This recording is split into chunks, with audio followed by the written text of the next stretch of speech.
Thank you. Right, so welcome to the Patch webinar. Um, we're here today to sort of raise awareness and share information about what adopters who have experienced crisis believe needs to change in the world of adoption. And there's lots of elements to this. There's there's lots of sides to it, and we're really careful about how we want to do this with humanity and empathy, and not as angry parents who are upset about the um, systemic issues. So, whilst we do have to be honest and we do have to be blunt, we can't avoid that. We can't avoid saying what's happened. We do want to move forward through with um, our empathy, that the fact that things need to change in a positive way, and actually working together is the best way for that to happen. Um, so, we are open to talking about collaborating, but we do have to share what's we've experienced and what we've seen through our journeys. So that's why we're using patch at a time, because it is just whatever stage we can move on from at a time is good. We can change the mindset of people and we can embrace this together, then the benefit is felt by everybody.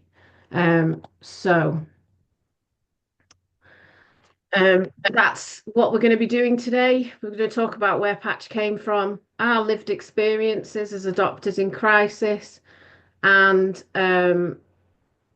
a few other bits and pieces which we'll come to. And I'd like to introduce everybody to Patch. He is our bear who represents us all, and he is our new emblem, or whatever you want to call it. No idea. Okay, so start with me. I am Fiona Wells. I am adopted. I am an adopter. I am a social worker and the founder of Patch. I also sit on the adopter reference group. I'm on the parent panel at Family Rights, and I've just joined the Family Support Network. Um, I totally recognise that being 48 tomorrow and being adopted is very different from what my children and your children and whoever's children have experienced. However, there are areas where it hits, and that's around your identity and your loss, and the wobbly teenage years and stuff. So I can relate to certainly a lot of the things that my children go through, but I also talk about the difference with them and the narrative, and we talk about how their journey and my journey is different. So I just want to share that. I do believe in adoption. I do believe adoption can work if we've got the right foundations. Um, but society evolves, and so does adoption. It needs to. It needs to do it as soon as possible. Um, I have three children, and two of them unfortunately don't live with me anymore due to child-to-parent abuse and the impact on all of us as a family. Um, and I parent from a distance and absolutely adore and love my children, and I'm very much still mum. And as a social worker, I'm a team manager in a fostering role with an independent fostering agency, which I love because it's led by people with experience, so it's great. So the next slide is around where this started. When I was going through crisis challenge and crisis was bubbling, I became aware of the struggles and strains that other people were going through when asking for support. I knew what I was signing up to, in the sense that I knew it was going to be challenging. I was taking on a sibling group of three. I knew there was going to be elements, difficulties, tricky bits, wobbly bits. I knew that everything wasn't going to be straightforward and simple. I knew there was going to be development delays. I knew there was going to be attachment issues. What I didn't know was that I would be um, quite hurt over the years, physically, emotionally, that my children would get hurt by each other. Um, and I started really joining the dots together and thinking, right, well, I can't ask for support because I'm a social worker, and that, I can't do that. I can't I can't bring all this blame and shame on me. So I did put it off for quite a long time.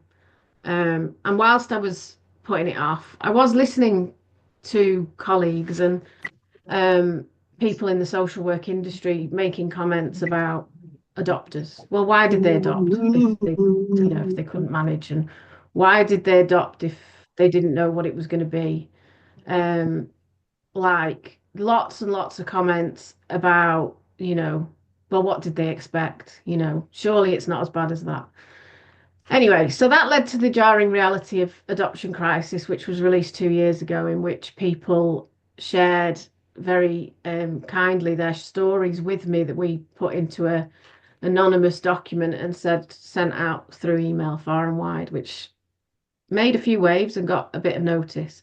From there, I then faced my own crisis, and we went through a horrific year.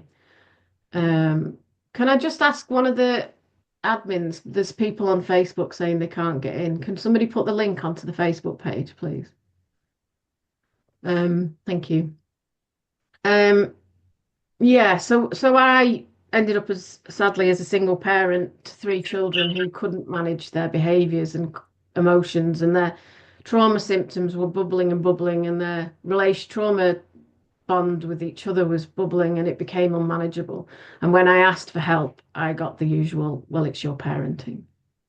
Um, I was geared up because I knew what was coming.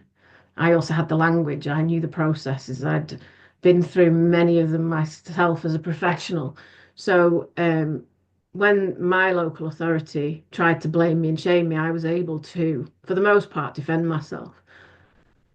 But they lost my trust, and our family fell apart because of it. Um, and I had a decision as to what to do with that emotion. And I'm very angry with my local authority. But anger doesn't build change. So that's why I'm here. That's why we're here. That's why Patch is here. Because we want to build change through our lived experience, through our hope, through our passion for future generations, so that adoption stays, but it stays in the right way. Because blaming parents for trauma symptoms and trauma residue, whatever you want to call it, it is not appropriate, and it's barbaric and it's inadequate. And actually, the more of us join together, more noise and voice we hold. Um, so that's what this webinar is about. There was one in September as well that engaged with Sarah Jahal and Al Coates and Vicky McEwen. So this is more about what's going wrong, what needs to happen, and I hope that you take something away today from this that is meaningful and powerful. And if you don't, or if you disagree, I'm absolutely open to any conversation. So please don't think I sit here with any barriers or guards up. I don't. I have a conversation with anybody about this. So please have one. Please do communicate. Um, okay, so at the heart of Patch is adopters who've experienced crisis, and there are now 1,200 members in the Facebook group. 220 requests over the last month, which is scary. Obviously, not everybody gets in.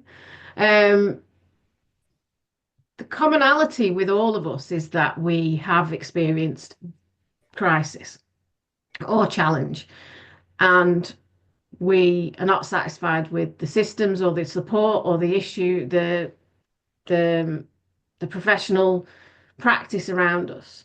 But it's really important that everybody remembers, and one of the key things about Patch is that I can turn to another Patch member and say, you're not on your own. This isn't you. You are not on your own. We are in this together. We are walking the same path. you know, different storm, all that stuff. But we've experienced, somebody's got their microphone on. So we've experienced things that other people haven't. And that's really critical because the amount of people who reach out to me and say, I thought it was me. I thought it was me. And I can say it's not. It's not you. And that makes people seen. It makes people feel heard. It makes people feel safer, and it makes people have more confidence in their own situation and survive in their own situation. Um, and the the fact that that helps me as an individual is massive. Um, we also have the commonality that we are looking after children who have been harmed and traumatized.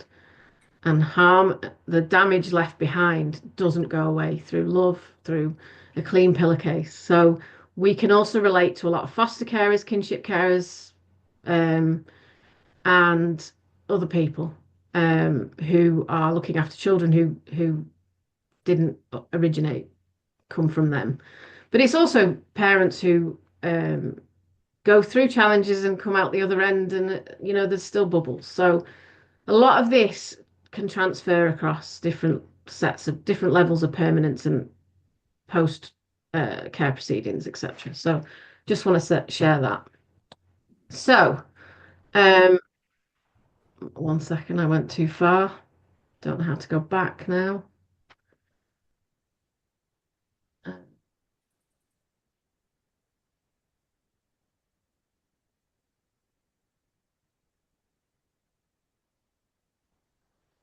Right. I just need to share again, sorry.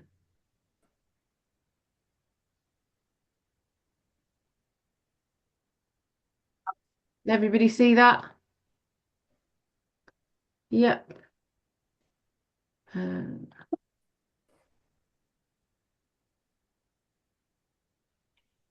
Typical, isn't it? Okay. So right now there's a few people who are going to introduce themselves. So I'll leave that to them to do.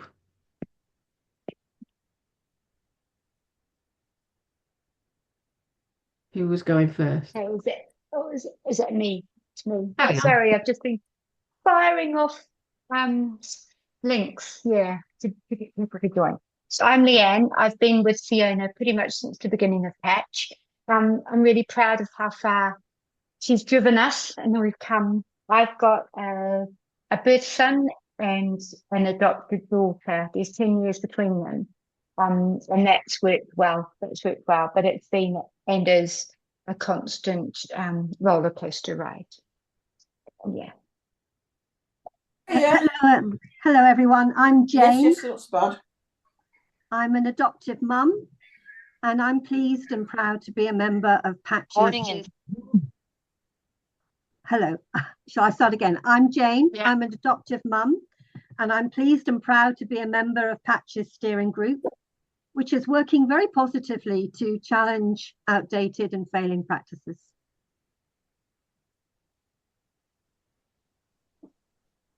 Is it me next? Yeah. Hi, can you all hear me? Yeah. I'm Verity. I'm an adopted mum of 2 children, now teenagers, one of which is on a Section 20 and is doing really well on the Section 20, and I'm parenting from a distance, and it's going really well. And I am really pleased that I can be part of Patch because I just really want to sort of help other parents and other adopters in the future to not have to go through the things that we've been through. Hello, I'm Jill. I adopted a little boy at 4. I was a single adopter. He's now 16. He was taken into care after significant abuse and court cases were involved. It was pretty serious. And it's been a really hard struggle. He's not had proper support, even knowing, the situation that he'd come from. There wasn't a question about it. And so I joined Patch because I was shocked. I really thought, he would get significant support, and we basically struggled through completely on our own. He's doing okay, but it's been really hard on both of us. And I didn't, again, like the person who spoke before me, don't want someone to have to go through a lot of the stuff that we've had to go through. Good morning. My name's Amy. I'm an adoptive mum for my 15-year-old son, and I also parent from a distance. We had adoption breakdown 3 years ago, and I discovered Patch after that. And I'm part of Patch because I'm passionate about the change that's needed in the system, that's needed to stop the cycle of the trauma just perpetuating. Hi, hello everyone. My name's Ruth. I joined Patch in October 2025. I'm really proud to be part of the steering group. It's given me a positive way to channel the pain of mine and my husband's experience. We experienced a pre-adoption order disruption. I really love the idea of working towards much needed change. And it's given me an invaluable chance to have a voice where I haven't felt heard on my own. Hi everyone, I'm Julie. I'm a sort of fairly new member of Patch. So yeah, it's wonderful to be here and just be around sort of people that really want to push for change in adoption. I'm an adopter of a 15-year-old girl who has complex needs. I don't think anything really prepares you for adoption, even though I have got a professional background in social care and mental health. I think the reality and the experience that you get from living and breathing adoption is like no other, really. Yeah, so I see Patch really as hugely important, and just feel really privileged to be part of that push to change, the systems that can make a huge difference to us all. So yeah, huge thanks to sort of Fiona and Leanne and everyone else. It's just really great to be here.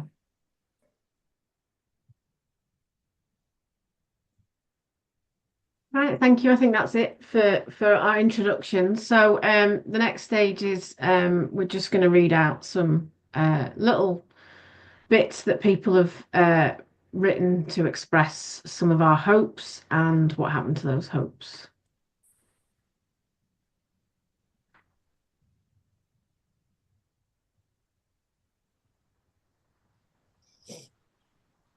Nope, Leon's not there. Leanne, are you she's back. there? Okay. Yeah, I'm sorry. Right. We prepared, we were made promises, we took recommendations, and we did everything. But when crisis built and we asked for help, we faced the blame game. We tried so hard, and now there is no contact.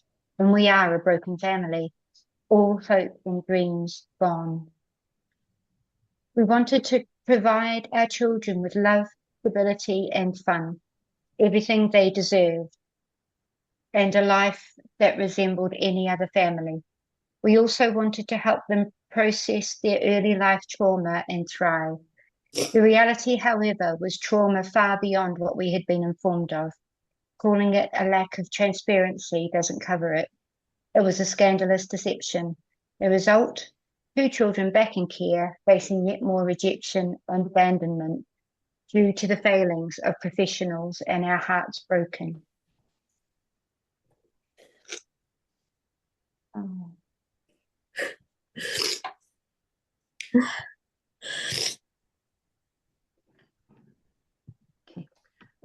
We hope to be a family to give 2 children love, safety, and fun, to help them heal from their early life experiences with the support of professionals.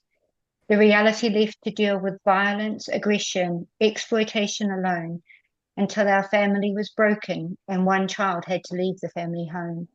An unforgivable lack of support that impacted on all our lives. I had hoped for a family life filled with love and laughter, being silly mummy, dancing in the garden with the chickens, and bringing joy and adventure into their world. The reality, secondary trauma, PTSD, and the unbearable pain of 2 of my children now living with my ex-partner. The loss for us all feels too hard to carry. I am broken. It could have been different. We could have been supported. We could have been spared even more trauma. The impact of this on my children, after which they have already endured, is too much to think of and scares me to consider.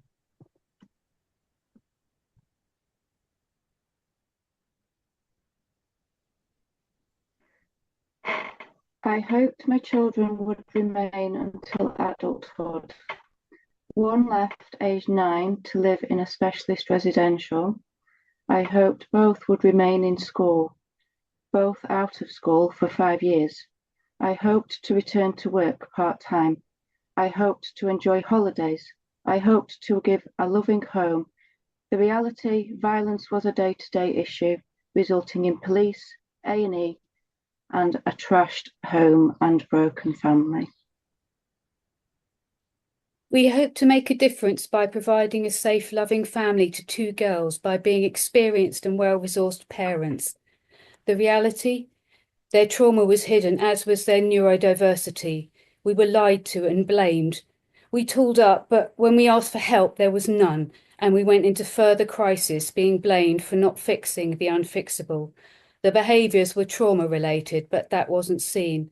Our lives broken, as well as our faith in services.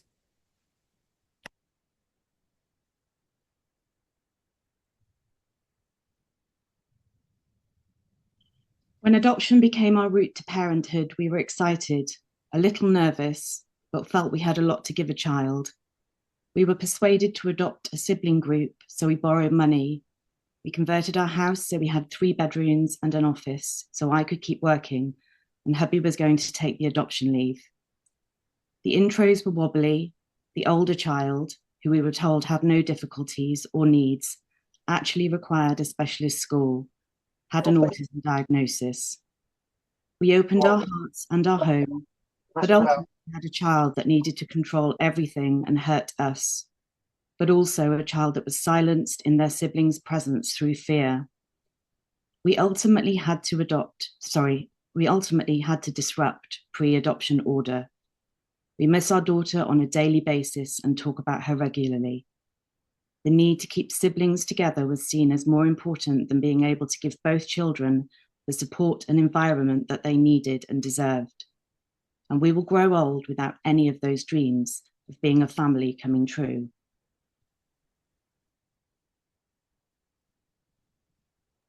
Thank you, everyone.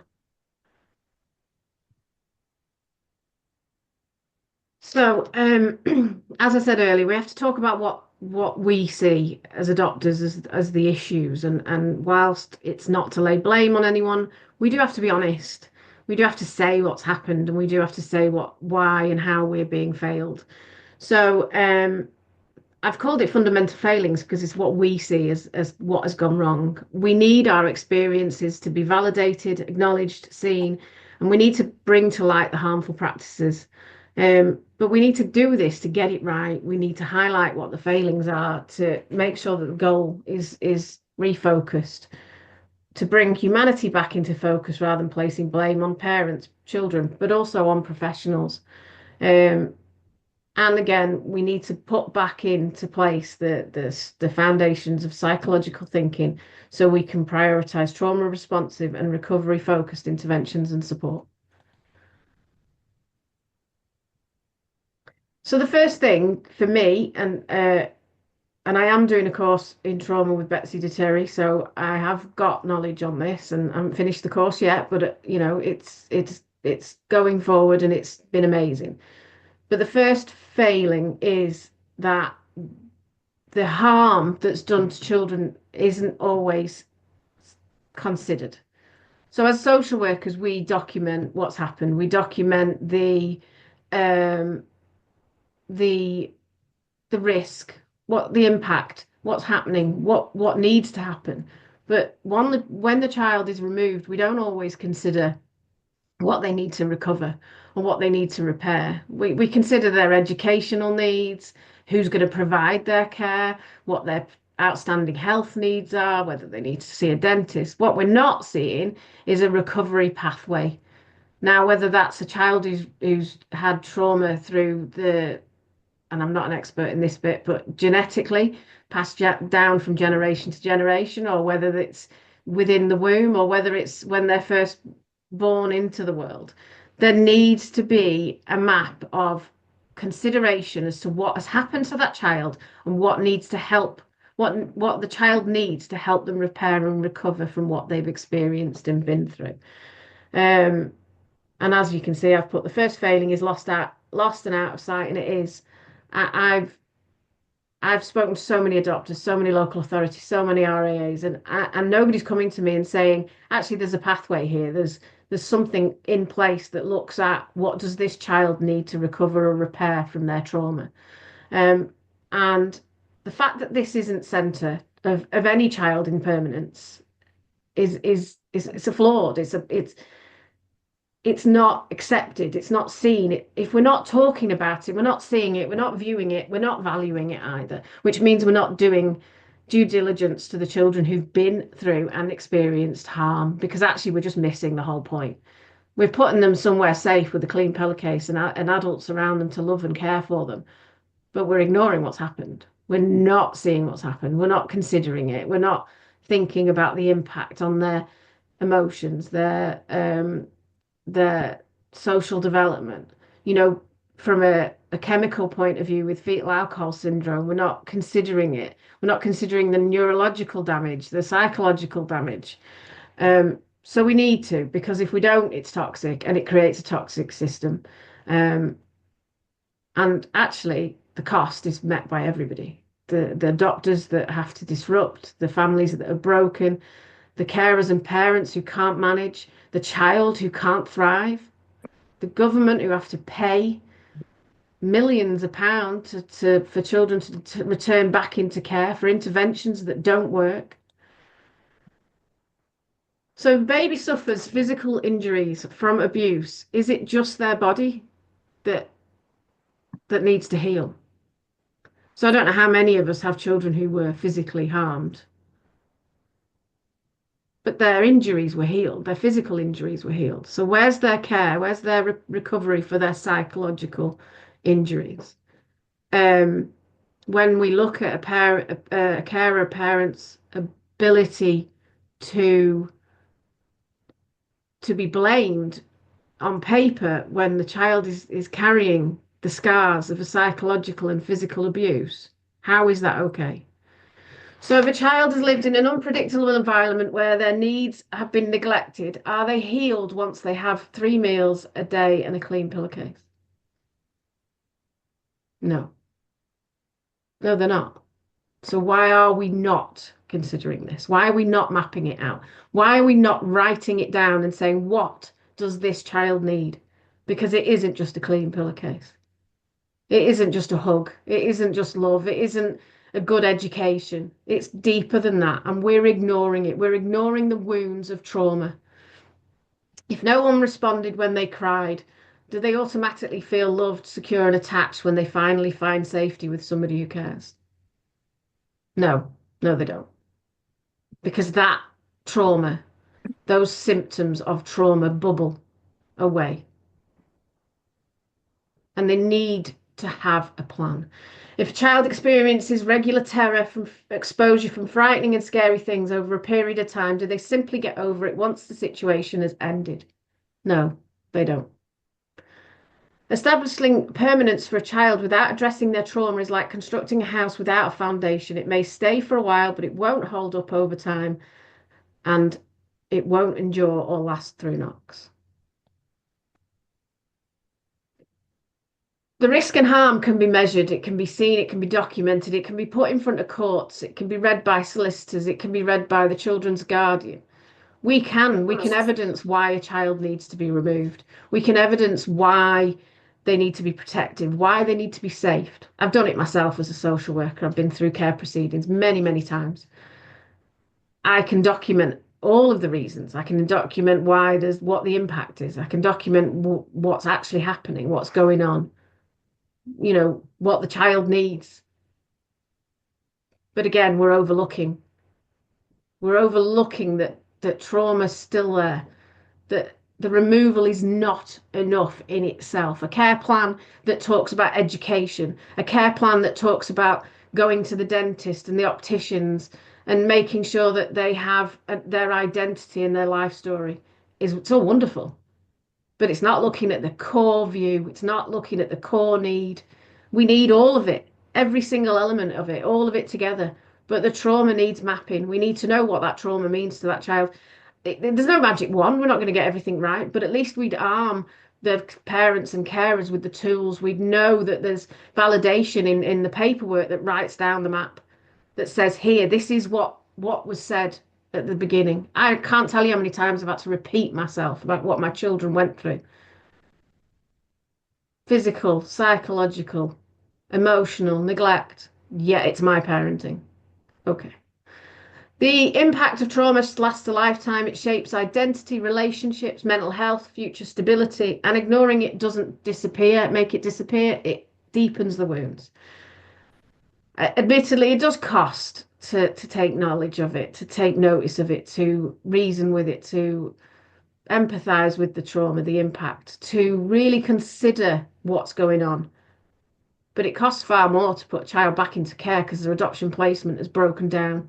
It costs far more to put a child into residential because there's no adoption placements, because nobody wants to be blamed and shamed for failing a child they haven't failed. Practice was built into our world to consider, was not put into our world to consider the unseen, and that's what we need. We need to see what we don't see, what's not right in front of us, and we need experts to do that. We need to know what the long-term impact of that trauma is and what the cost is emotionally for that family, for that child. And caring for that child, seeing their trauma is the bit that pulls us through. And caring for the carers and caring for the parents is what pulls that child through. It all links together. It needs to be a synergy. We need to zoom out to fully understand what is happening for that child. Is it fetal alcohol syndrome? What does that mean for their future? Is it emotional neglect? What does that say for their future? What did we not know? What do we know? What can we see and what can't we see? And who knows what? We need to put the people who know the child into the center of that conversation. So, as I mentioned, the crisis builds to breakdown. The interventions aren't there. The interventions are poor, they're inadequate, they're not in line with the child's needs or the parent and carer's needs, and we have breakdown. That costs. How many children get to 18 and haven't had any support to resolve their trauma? What happens then? The likelihood is there's a mental health crisis. The likelihood is they have unhealthy and poor relationships. The likelihood is that they are potentially not able to work. The likelihood is there's an impact of that trauma continuing throughout their life, but also impacting on other people's lives. Who's going to meet that cost? Surely we should change things and try and make things better. Millions wasted on costly care provisions when families break down. Millions wasted on the missed opportunities. My children are amazing. They're amazing. They're beautiful. They're fabulous. But those wobbly bits and those tricky bits and those trauma residue makes it difficult for them to navigate the world. And why am I the only one who can see that? Why? Are we supposed to ignore the fact that what they've been through sits in their body? Are we ignoring that? Because if I'm 48 and I get punched in the face, I feel it. I will feel that next week in a year's time. Why was a baby not feel that? They might not know they feel it, but they feel it. We have to start taking account of what has happened to our children. Doesn't matter where their permanence is. Doesn't matter if they're in foster care, adoption, SGO, kinship care. We need to care more about what happened. There's also the cost of prevention. When we face these crises and we come at people with with our lens where we don't understand the situation and we're not seeing the whole picture, we lose all potential for helping, for supporting, for making a difference, for holding a person up while they care for a child with trauma. How can we do that and make a difference if we're ready to put in baseless, evidenceless interventions that work for nobody? I don't know many people who've had the right support. And that's terrifying.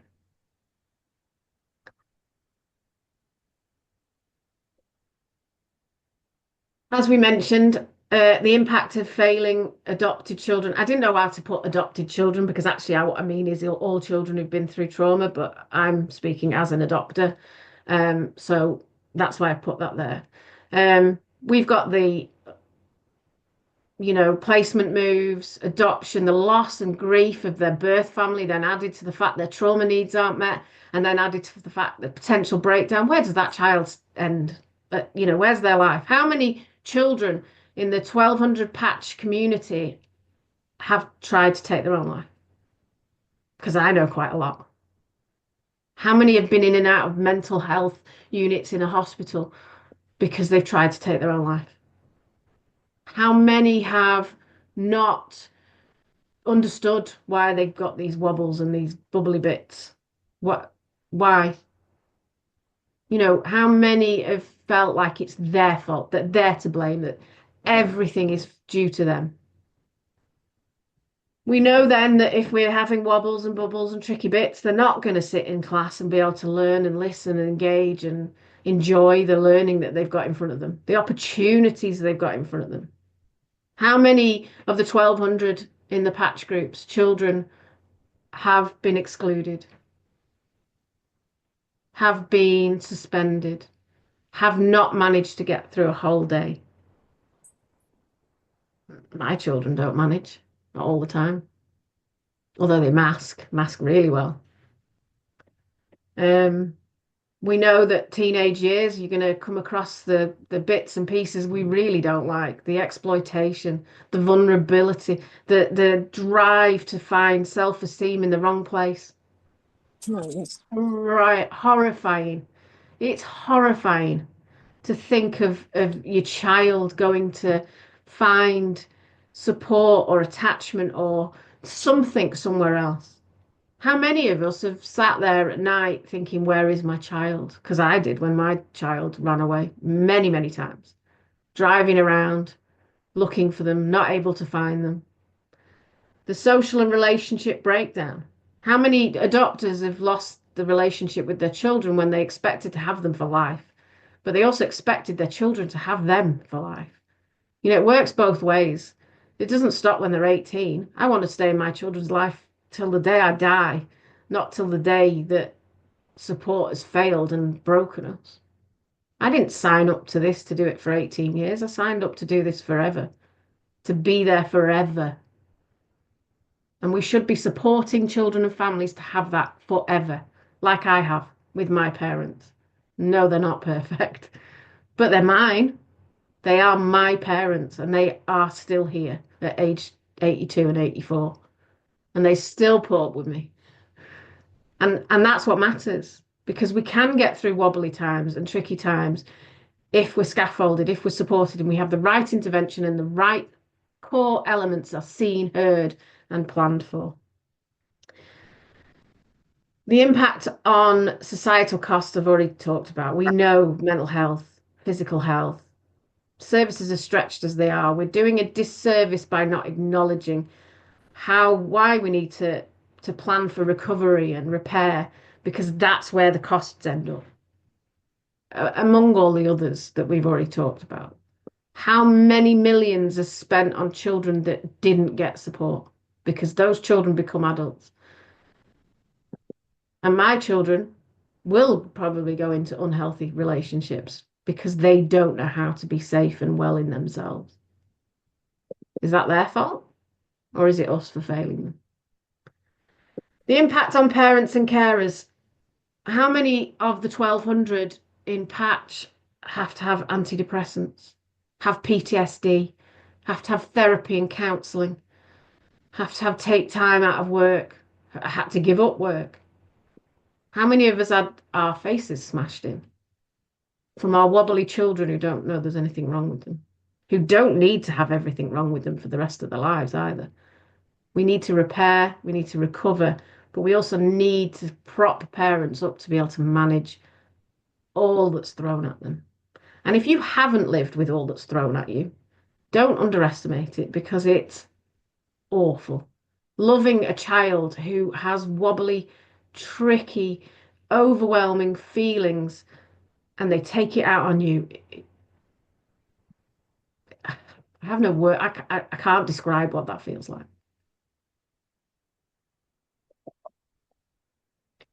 So, by failing adopters, you're failing children. By failing carers, you're failing children. And that's what it comes down to.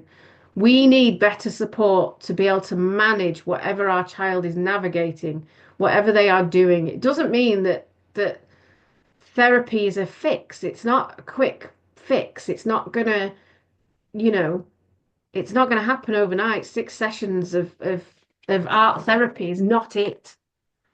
Going to a horse riding stables is not it. We need to be planning what our children need, but having it on a way where we can see it and we can continue seeing it 5 years down the line and saying, okay, here, this is what we're talking about.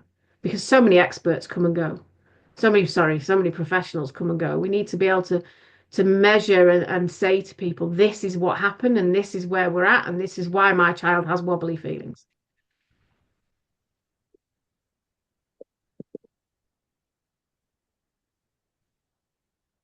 I've touched on blame. I'm starting to hate that word more than anything. It is awful. And I hope that finger pointing at you really hits.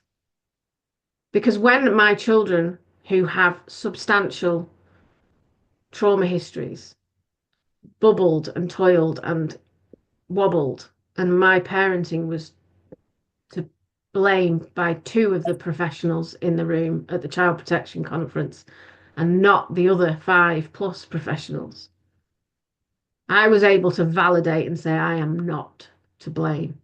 And criticizing me is looking past core psychology, core humanity. You cannot support me any longer because I don't trust you and I don't believe in you and I don't believe you will have me and support me and hold me up. We blame, we magnify. We move away from any possibility of prevention. We build barriers. We look at fault rather than solutions. And I'm really sorry to say this, but it's happening in every local authority, every single one. And we need accountability for that.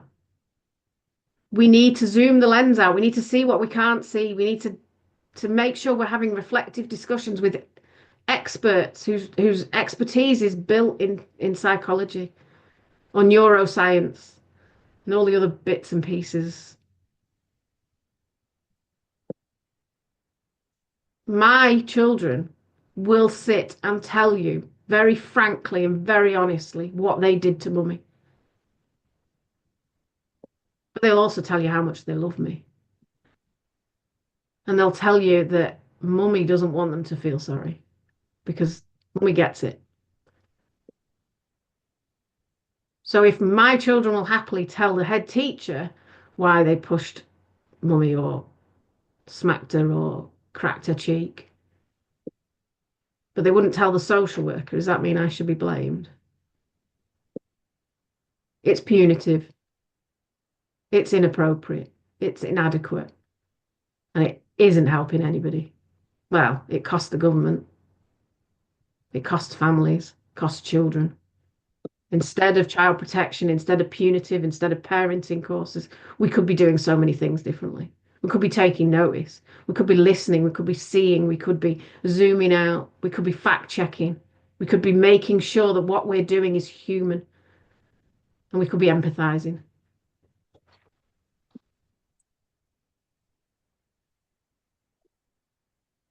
I've come across it, many, not all, but 1,200 in Facebook group, and I know it's a Facebook group, but it matters. We are a voice and we are growing. Have faced toxic professionalism.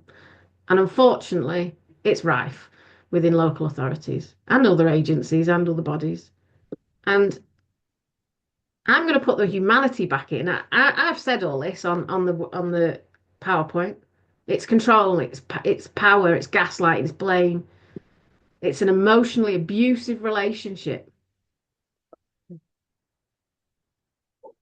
But it's a system that's broken. It's not the people. The people can get better at this. It's not the social worker who came at me. It's the system. It's the process. It's the policies. It's not driven right anymore.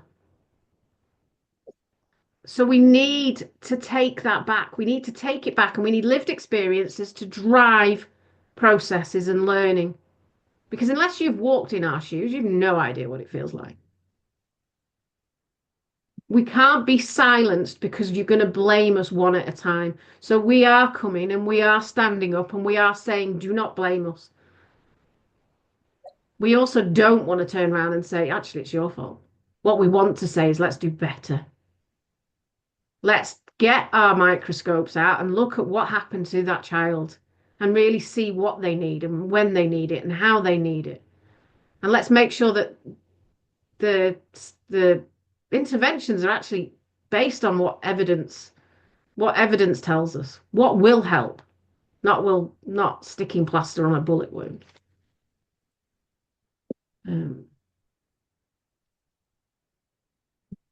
Trauma is toxic stress. Again, I'm doing a Betsy Terry course, so some of the stuff I say may be from that. So I don't want to take away that from her course. It's toxic stress. We all react differently to toxic stress. We are all different.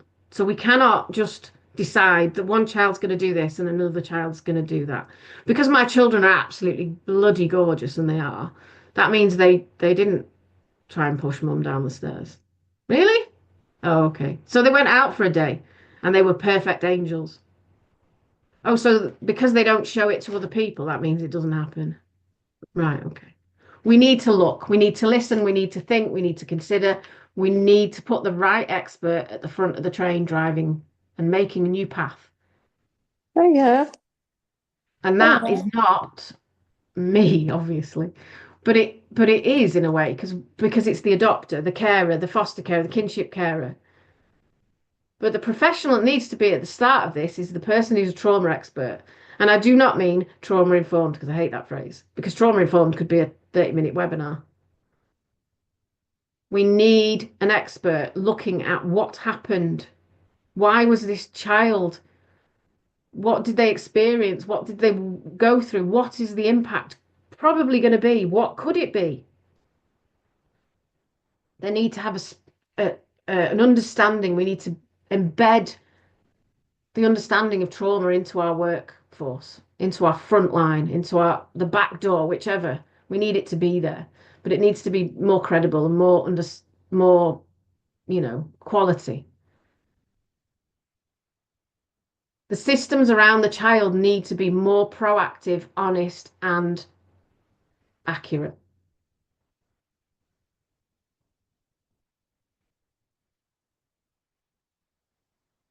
As mentioned in some of these, there are many elements to this, and I can't touch on it all today.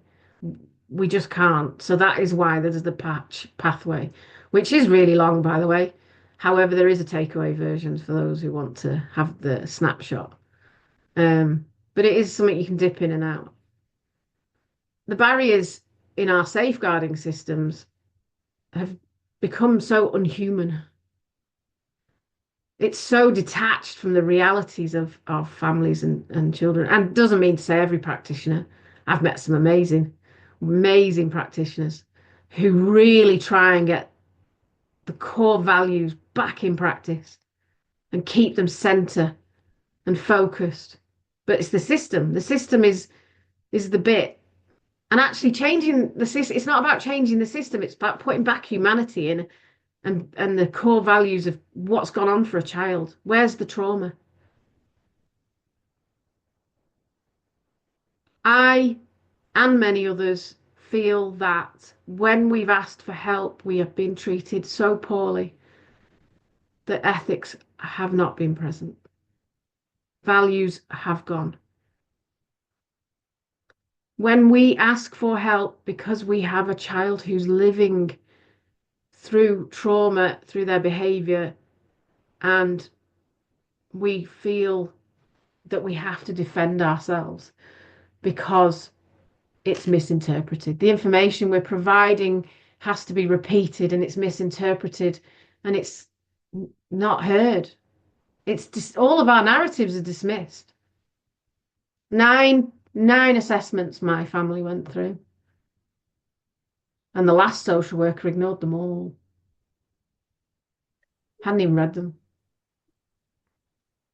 Process driven, punitive, bias, uneducated in trauma. It needs to stop. We need to take back control. We need to control the narrative. We need to control what's happening. We need to put humanity back in.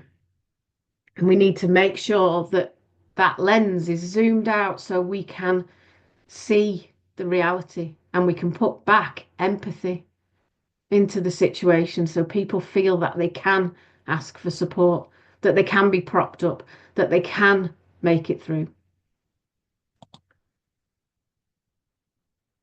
When I was a social worker, I was obviously we all do continued development, and I remember doing some training about emotional capacity, and I had an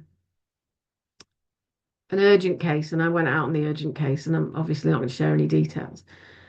And I remember in the training they said, if you are working with a parent who is in threat response, so fight, flight, freeze, or fawn, you are not going to get them to hear you. You're not going to get them to listen. You're not going to get them to take notice. You're not going to get them to change. This woman didn't need to change, but she did need to go to the hospital because she'd been so badly injured. And she couldn't. But I couldn't figure out why. So I took time and listened, even though I had another 4 cases to go out. And I realised it was because she was a cleaner. She had her own cleaning company and her house had been trashed.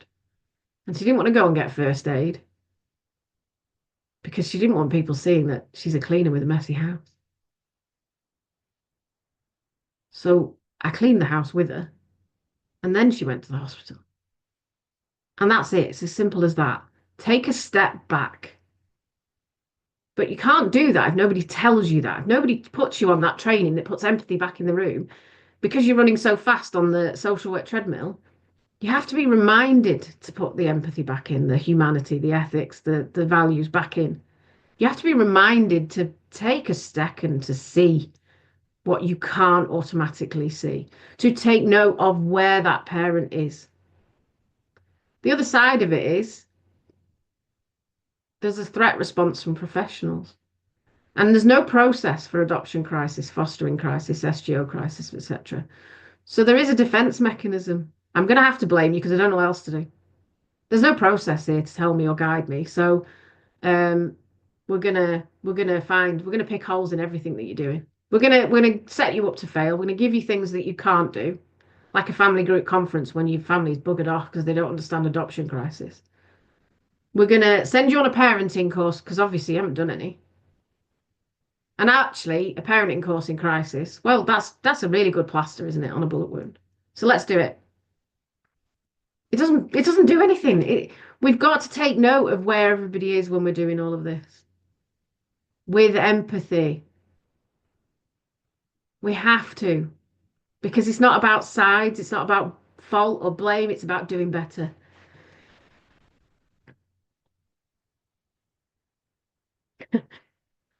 This slide had to come in because there's that many of us that I think hate the term parenting course.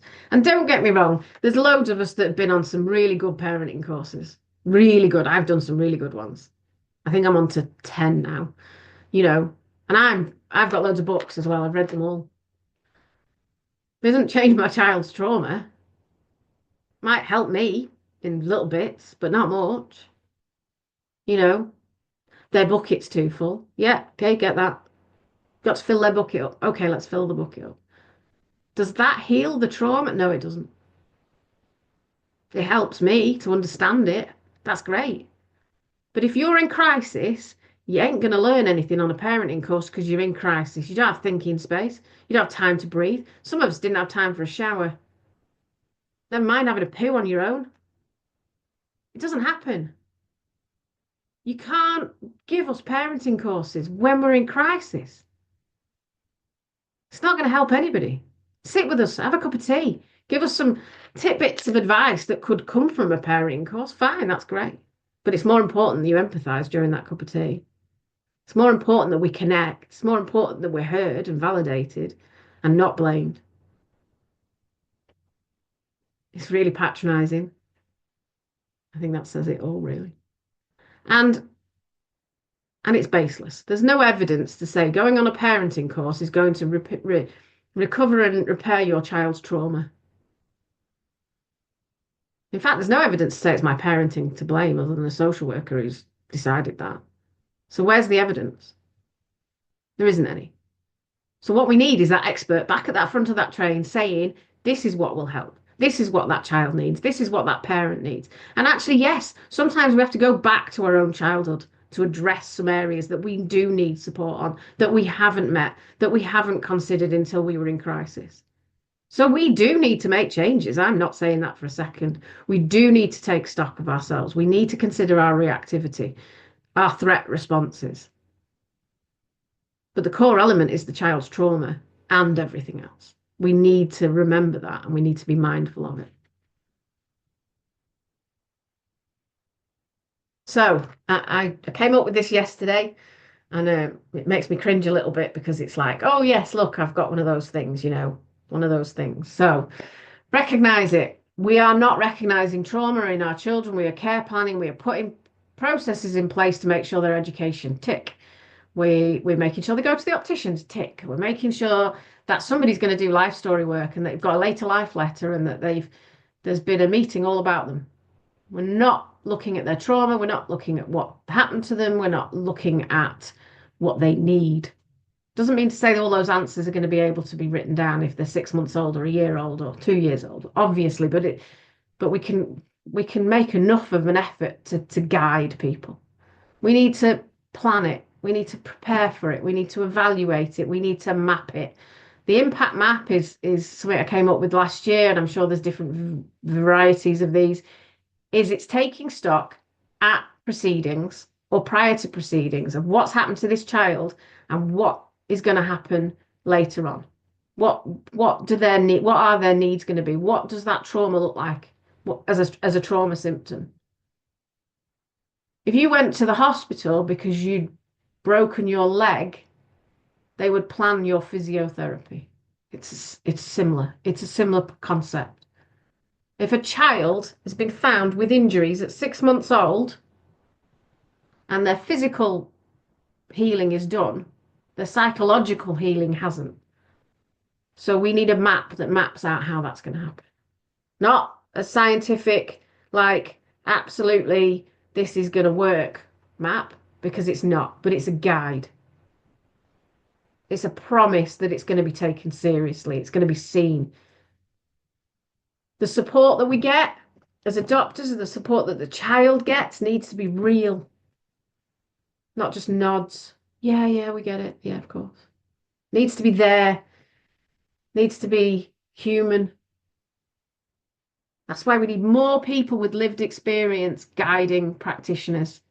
Because unless they understand it, they can't really bring that empathy to the table. So let's teach them the empathy. We need that pathway for parents, for children to be, for their information to be seen, so that we have a structured approach to retaining and transferring the information.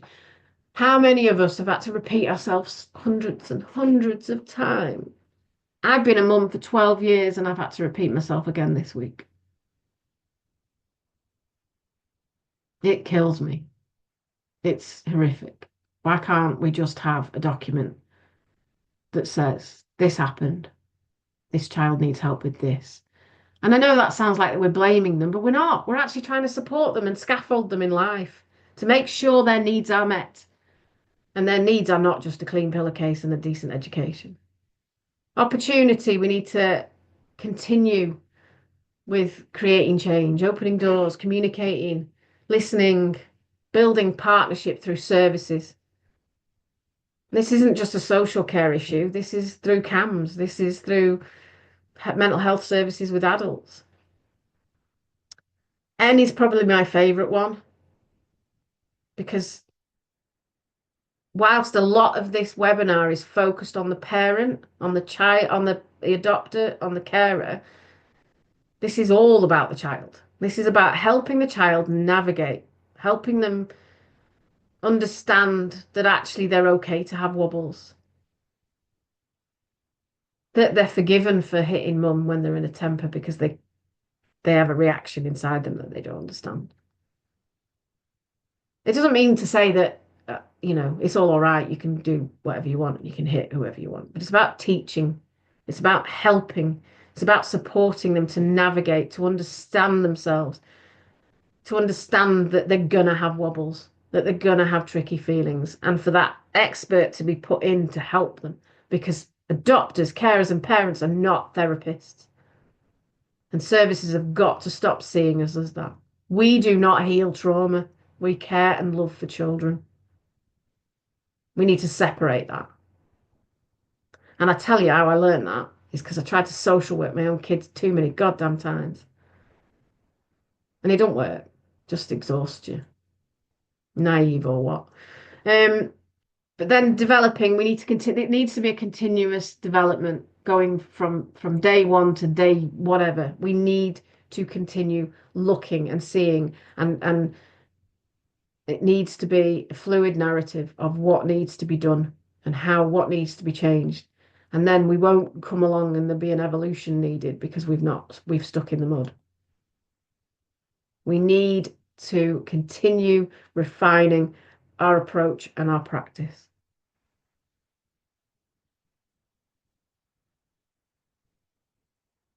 So we need early intervention to prevent crisis. We need trauma responsive and recovery focused support, expert led.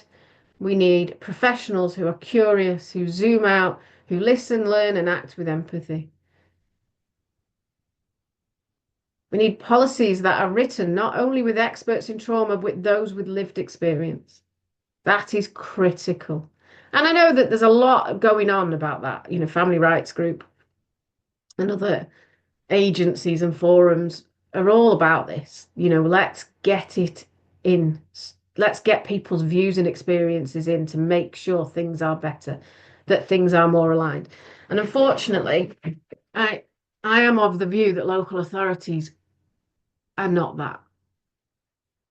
How many of the 1,200 who've put complaints into the local authority and the complaint hasn't been upheld? Because the narrative of adoption crisis and the understanding of adoption crisis, or the understanding of crisis in fostering, it's not publicised that much. It's not talked about. People aren't trained on it. So those people dealing with the complaints won't really have an understanding of what we're talking about. Because there's bigger problems for local authorities to deal with, which is why we need our voices heard and why we need to say, look, we matter. Our children matter. You need to learn what this is all about. You need to really think about what we're saying. Too many people are failed because nobody's talking about it. There's no policy. There's a policy from concealed pregnancies or missing from home teenagers or asylum seeking families or child sexual exploitation. There's no policy or pathway for what happens to us. Oh, well, there is the let's blame people. Let's be punitive. We don't know what we're doing, so actually we're just going to but carry on seeing it as a child protection safeguarding issue, the parents must be to blame.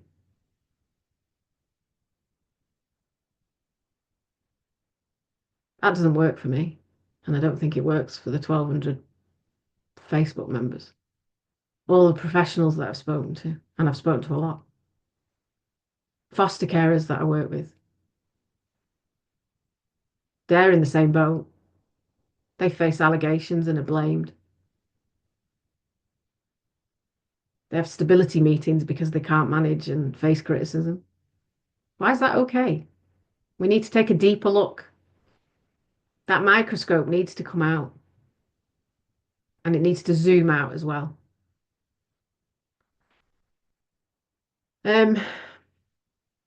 Patch is driven by us because we are exhausted by crisis, exhausted by our circumstances. And the beauty in this is that we are coming together and saying, do better, but we are giving so much to each other through that.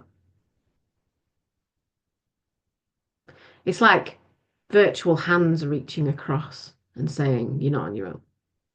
This shouldn't have happened.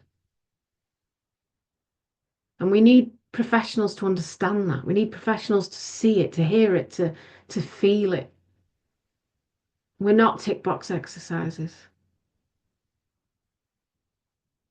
And there's so many amazing professionals out there, and I work with loads of them.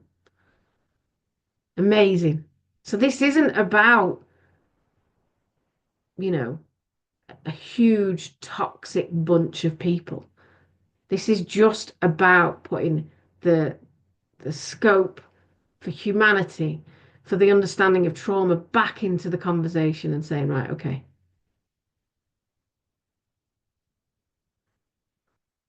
We are fighting for the system that we deserve.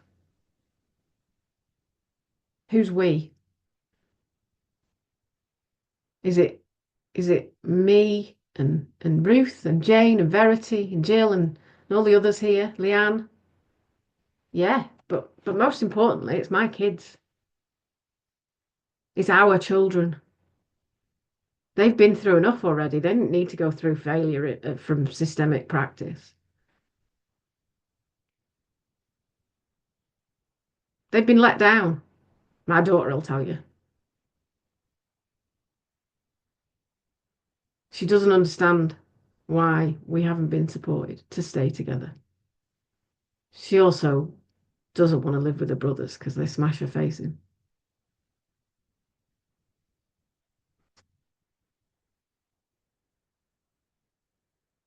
So we're now going to just stare at the screen where it says, if only they had listened, which is a piece of writing which is on LinkedIn and on the Facebook group, and over to the guys reading their bits. If only they had listened, my children would still live with their siblings. My daughter would not have suffered such low self-esteem and resorted to self-harm and overdosing. For me, morning after morning, begging for help, for respite after night of being kicked, head-butted, sworn at, mocked, beaten physically and emotionally. My son would not have had to leave his family because he could not manage his anger. Our children would not have faced the additional trauma of an adoption disruption at age 2. We might not be where we are now, where he is seriously harming other people. My daughter would not have made her 15th move by the age of 11. My son would not have chosen to move back in with his birth family, where he is now doing drugs. My son would not have made such bad choices, and he might not be under investigation for sexually related crimes. Our son would not have spent the last 18 months at home, languishing in his bedroom, while the grown-ups in his life are burnt out and experiencing blocked care. If only they'd listened to me when I begged them for help for him, because I knew if he didn't get help, he would go on to harm others. If they'd listened, my son would still be at home with his family and friends who miss him immensely.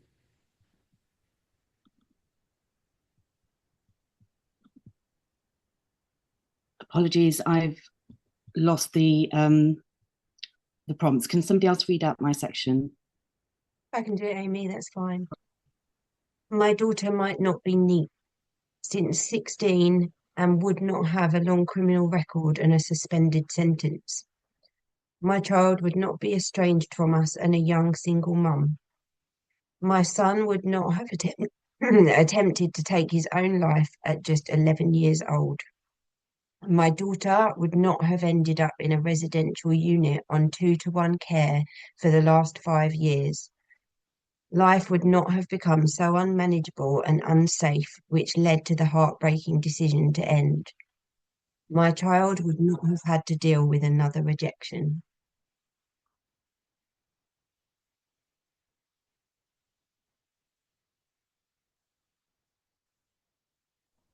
I think that's all of the ones we're reading today, but there are more on the Facebook group and on the website, so feel free to or contact me and I'll send you the articles.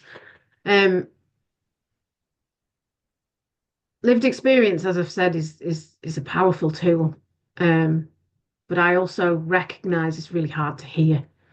So if anybody does need to reach out after this, I am available. So just send me an email. I just don't want to leave people hanging with the information and the emotion that this has brought up. So, there is a place to ask for support. I think one of the things I just want to touch on is around some of the experts that have helped me understand that I'm not to blame. And there is in the patch pathway document a load of information on who they are. So they've validated my reaction to the situation, that we are not to blame, that we are human, and that we are able to come through this because of experts who have written, who have researched, who have written books, and who do lots of training. So as I said, I'm on the Betsy Deterry trauma recovery focused training, but there are many other people to consider, to read about, to listen to, such as Graham Music, Karen Tresman, Bruce Perry, Alice Loving, Dr. Lisa Cherry, and so on. There's so much information that backs up the views of Patch. There's so many experts, so many really critical thinkers out there who, if you got them in a room and you put our cases in front of them and said, please share what you think, they would say, this isn't right. This isn't right. This is not what's happened. What's happened is you've expected to give that clean pillowcase and that love to a child and say, oh, off you go. Just think for a second what that must feel like. The experience that you've had is that you can't remember because you were too little. My daughter does remember some of it. But you know that something's happened because you know that you're adopted. I mean, I hope everybody here has told their kids they're adopted, because I have a problem with that, being adopted. But you know you're adopted. You know you're not, I mean, I didn't think I was normal growing up being adopted. Although I did love telling people when they said, where's your real parents? And I said, well, my mum's at home cooking me tea with my dad. She's probably making me dad a cup of tea now, because they're my real parents, the people who brought me up, who walked the walk with me, who put up with my gobshite behaviour. I think the real sadness isn't about us as adopters, that I feel, because we're adults. And yes, I had hoped to be a mad, crazy woman running around with chickens with my kids till they were 25.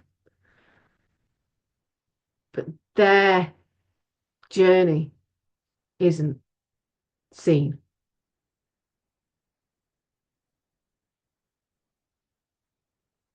Why am I having to repeat what happened to my children over and over and over again and not be heard? Their experience should be validated, should be seen, it should be noted. They've evidenced it for the court proceedings to remove them. Then it's okay, done. That's it. When I speak to my daughter and I say, and you know, we are very open. We are very open. And she'll say, I don't understand how I was left like that, even though you know she'd been on child protection for years with her birth family. And I said, I can't answer that. And then when she knew that somebody was trying to blame me, she was horrified. Although she did say it's all right for me to blame you, but not other people, because she's been there. She's walked the walk with me, with her brothers, with her behavior. She knows what's gone on in our family. We need to validate, we need to see, we need to analyze, we need to be logical, human, and we need to consider what we can't see